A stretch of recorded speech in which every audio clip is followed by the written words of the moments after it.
Hey, it's the wrestling snob, Adam Lavelle from WrestlingDoneRight.com. Check that site out for all my social media links. You can learn a little bit about me in my bio section. Follow me on all my social medias where I only talk about wrestling done right. Pro Wrestling Noah. And I've got a YouTube page. It's not linked. You can ask me about it, about Dream Star Fighting Marigold. But we're here to talk about Star Navigation from November 6, 2024. I'm doing it old school style here. I'm going to address the entire show right here in one video. I was clipping the videos match by match by match. Guys, it takes me such a long time to do it. I'm sorry if you prefer it that way. I don't know if you like it that way. You like it all in one video. I don't know. I don't get gigantic numbers. That's not a complaint. I appreciate each and every one of you 350 some subscribers more than you know. More than you know. But man, I'm dogging it lately. That's why I'm behind. I still got to watch the show from this morning yet. I haven't even begun to watch it. I just finished this show, Star Navigation, from November 6th.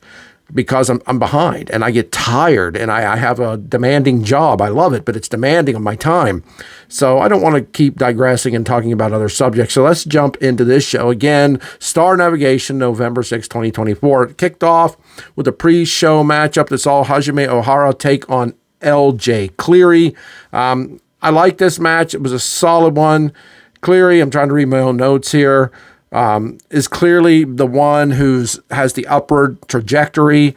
Hajime Ohara, even though he is older and has been around quite a long time, clearly he's sort of on a down trajectory. He's here to put people over, and that's what he does here. He puts LJ Cleary over after a neck drop and a pin that seemed to come out of nowhere. This didn't look like a finisher of Cleary's. It didn't look like it wasn't any big time move. That isn't necessarily a complaint. I'm just telling you how it is and how I saw it. LJ Cleary won a pre-show match. It was fairly quick, not a squash by any stretch, but a fairly quick matchup that saw Ohara do the favor, if you will, put the young guy over. Where is Cleary going since the breakup of the good-looking guys? I don't know. I'm not saying he's not going anywhere. I'm just putting a question out to you all. What do you think they're going to do with him? What's his upper limit? Where's he headed? I don't know, but he gets the win here on the pre-show.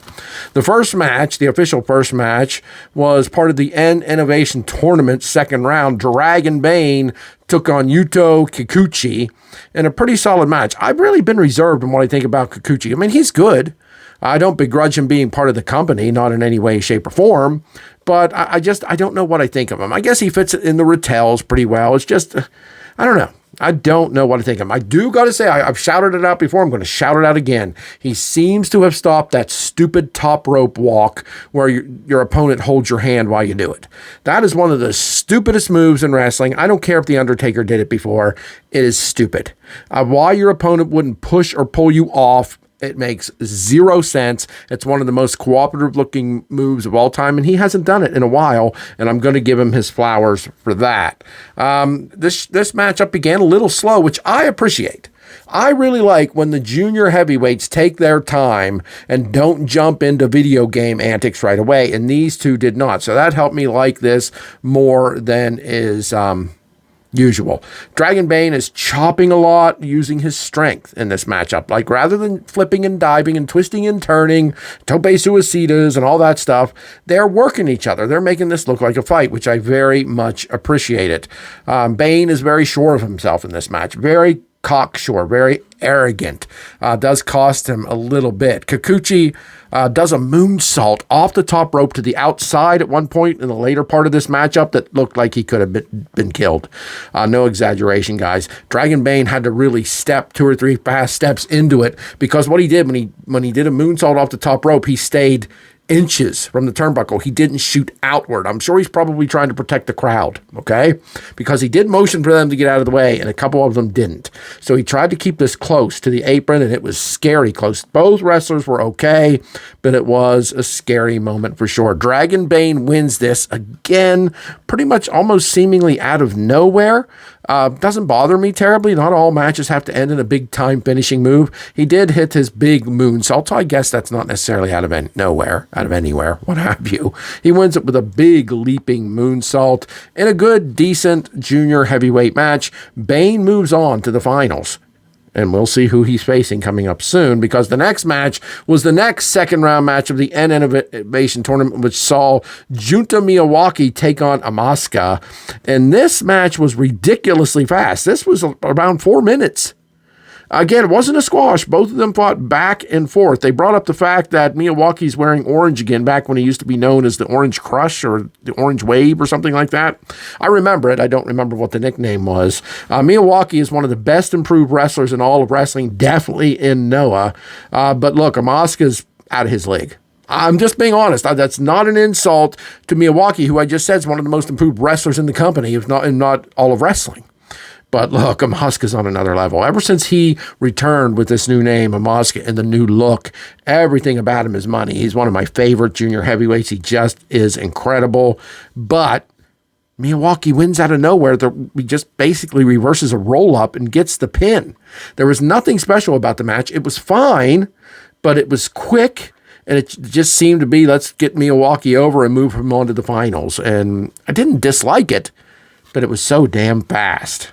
Next up, it was a 6-man match. Hayata, Yohei, and Tadasuke, 3/4 of the Rattels, taking on Shuhei Taniguchi, Eita, and Shuji Kondo. Now, this was all about Shuhei Taniguchi. Forgive me, guys. I'm not going to stop this and go back and edit that out because I paused it. Shuhei Taniguchi is who that was all about. And I'm telling you, it's interesting. He's trying to cut weight to become an official junior heavyweight. I find that interesting. Look, Taniguchi hasn't done anything since, the Funky Express, and that wasn't mind-blowing, okay? It was a comedy act. They wrestled when they were in the ring, but the gimmick was complete comedy, so I don't miss it. I didn't hate it, because like I said, in the ring, they were solid. All three of those guys were solid, and you cannot say that they weren't. But now, this match told the story of him having been pinned by Hayata 2 times in a row in their last 2 matches, tag team matches. He has been pinned. Hayata just rolled him up, and Taniguchi's been blaming it on the weight loss, right? He's been losing weight, so he's getting pinned by somebody as small and delicate. Well, that's too harsh of a word. A small guy like Hayata. Very strong, very good. One of the best junior heavyweights ever. But Taniguchi's not happy. And while everybody in this match did a fine job, and I could sit here and talk about that, that's not the point. The point of the match is that during a melee, all 3 of the Rattels were beating down Shuhei Taniguchi. Eita runs in with a mask, the my back, however you say it, mask that Taniguchi used to wear. So he was my back Taniguchi again. And let me tell you, I like this. It was a little over the top, but when he put that mask on him, he turned back into the monster. I just mentioned, I think it was my last video, one of my last ones. I couldn't remember the name, the Maybach name, and someone dropped it in the comments on the YouTube video, which I appreciate. But here it is all of a sudden. I'm not saying because I mentioned it, but I just think it's ironic that I just mentioned that he was kind of a bigger deal back when he was wearing that mask. And now here, as he attempts to become a junior heavyweight, Eita, his tag team partner, puts that mask on him, and he goes wild and wins the matchup, pins Hayata, beats up everybody, including his own partners. It's like having that mask on brings those days of the monster back, and he just destroys everybody. I think it adds intrigue to his gimmick. I know it makes me want to watch him in the future and see where this goes. I don't want him to be unstoppable. That's ridiculous. But if the mask inspires him to be a good, solid, hard-hitting junior heavyweight, if he drops the weight, a couple more pounds to go, I'm all for it. I like it. Big win for his team here. Big win for Maybach Taniguchi, who may be back here. The next matchup was, it was Jack Morris and Daga, escorted by the one and only Yoshitatsu. Boy, there's a big fan of him on the Reddit, Noah page, subreddit, whatever you call that. Guy who calls him Lord Yoshitatsu. I just got to throw that out there. I found the biggest Yoshitatsu fan of all time on Reddit. Noah's a Reddit subreddit. Check that out if you want to see some interesting takes. But I like Team 2000X. I do. Jack Morris has turned from a strong babyface, a great wrestler, multiple GHC champion, national champion, tag team champion, not the heavyweight champion, but multiple-time champion for GHC, who the fans loved, now saying, screw the fans, screw this company. We're going to keep this ship from sinking. The Noah Ark is not going to sink while we're here, meaning him and Daga and Yoshitatsu. And they have been a classic heel faction doing classic heel maneuvers, hiding it from the ref, working the ref, getting behind the ref's back, doing everything they can to lie, cheat, and steal their way to the top. And it works. And it worked here when they got a chair shot on Ulka Sasaki as he was teaming with Daiki Odashima. And let me tell you something, Daiki Odashima is over. You're talking about a young kid straight out of the dojo. He has his own towels out in the audience. The audience are hanging up Odashima towels, holding them up. That's impressive. He hasn't been around all that long, and the fans love him, and he did tremendous in this matchup. He was a star in this matchup, and yes, he didn't even eat the pin here. I think that's 2 matches in a row that Odashima has been in that he didn't take the pin or submission.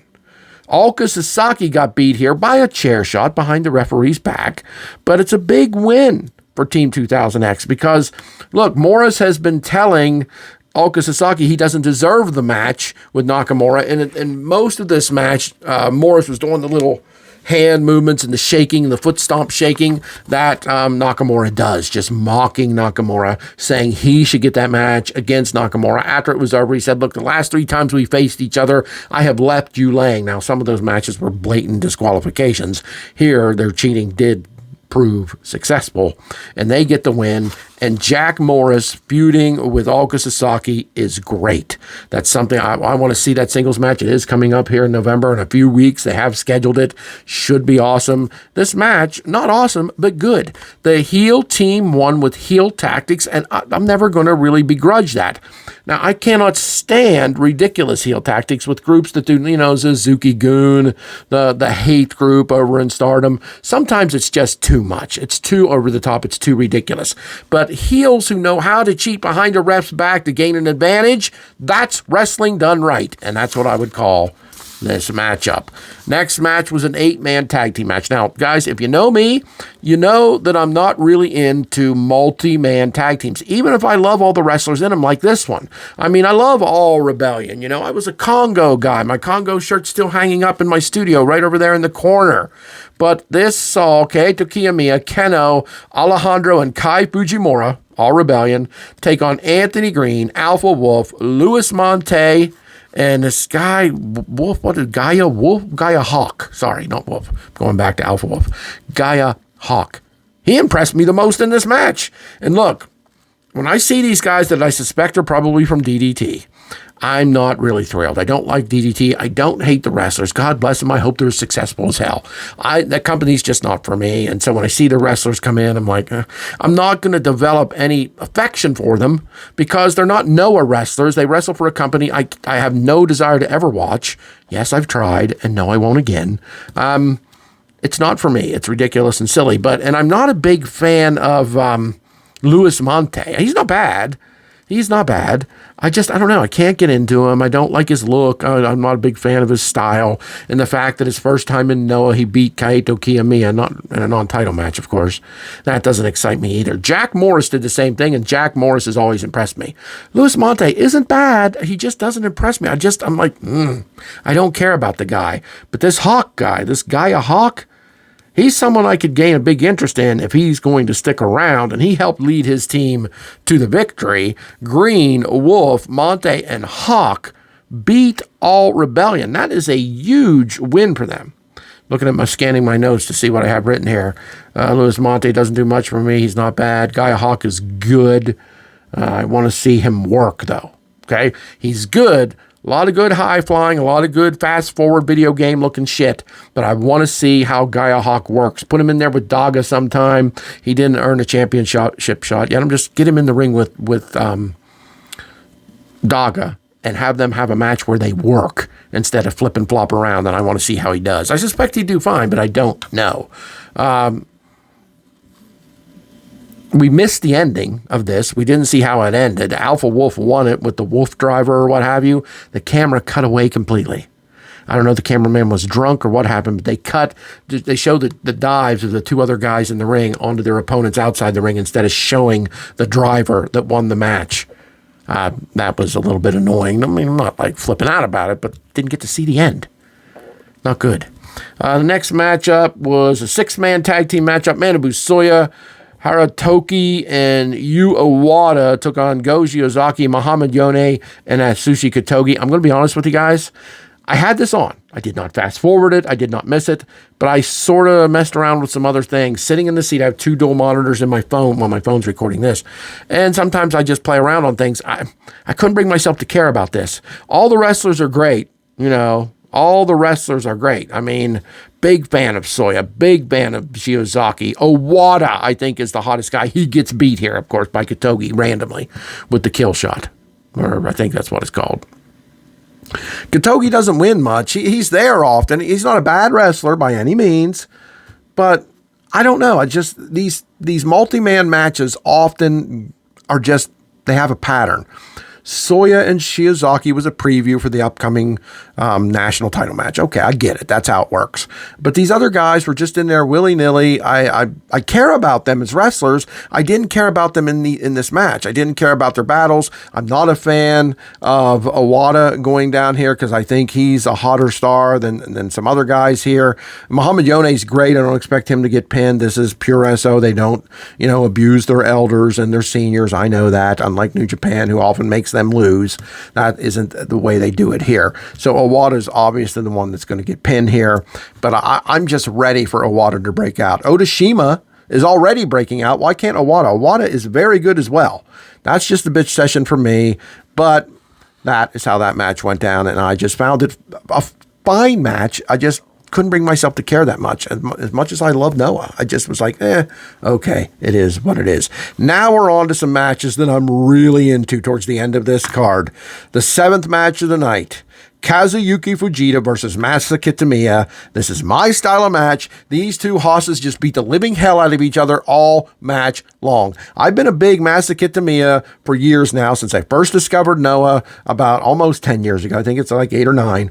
And I've loved Masa Kitamiya, but there's one thing about him. He's an excellent tag team wrestler, and he's an excellent singles wrestler, but when it comes to getting put over or winning very often, not so much. Unfortunately, he goes down here after a brutal hoss fight of these guys just tearing into each other. So while I loved it and enjoyed it very much, I like Fujita. I'm a fan of him. I know a lot of you guys are tired of him, think he's too old, think his time is up, and I get it, but I'm a fan of him. And I don't hate that he won here, but my God, Kitamiya's got to start winning some big singles matches, right? And this would have been a good one to win. Maybe they'll have a rematch and Kitamiya will win that. I don't know. But they need to do something with Kitamiya other than put the tag team titles on him. I think he could be the next Fujita, right? Why couldn't he be built into the next big powerhouse that destroys guys like Fujita? And Fujita putting him over would put him in that spot.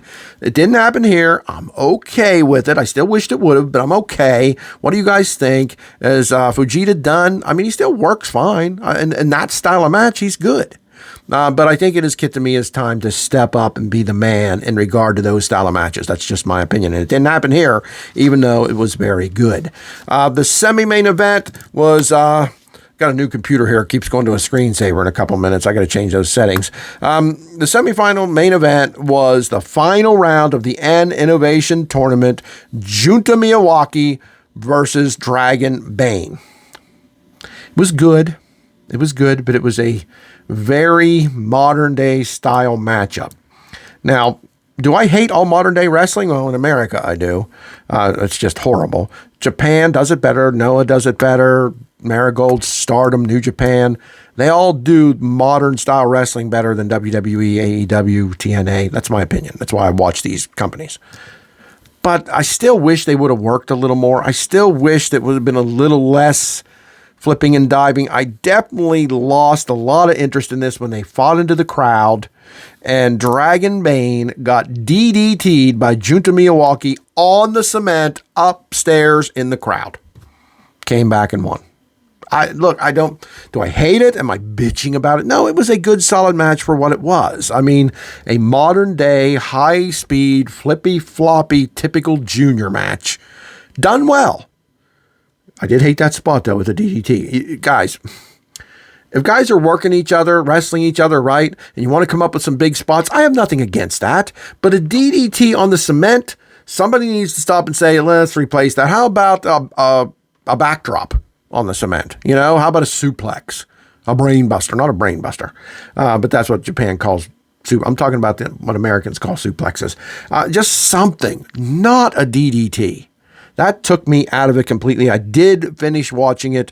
Dragon Bane wins it over Junta Miyawaki. The crowd was somewhat disappointed. The crowd loves Dragon Bane as well.